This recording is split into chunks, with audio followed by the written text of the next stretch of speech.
l'Algérie était en droit de réagir et d'abattre ce drone.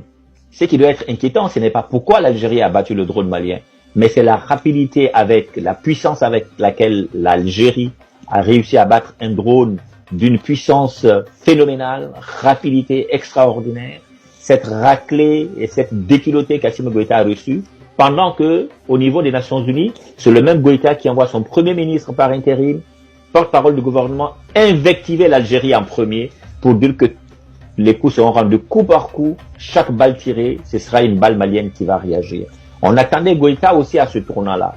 Fort malheureusement, je suis désolé de le dire, Goïta met la queue entre ses jambes et il préfère vociférer, crier et demander aux Maliens de sortir plutôt que de faire face lui-même à Tebboune. Donc, Tebboune gifle et tacle Goïta qui, finalement, va se camoufler derrière le peuple malien, qui fera des sorties sporadiques plus qu'au sein de la diaspora qu'à l'intérieur du Mali.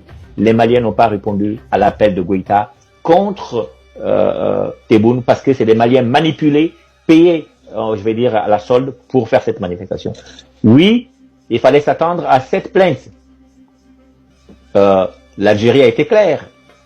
L'Algérie disait qu'elle était prête, elle le dit, qu'elle est prête à présenter effectivement des éléments probants qui prouvent à suffisance que le drone malien avait effectivement violé son territoire une première, une deuxième fois. Maintenant,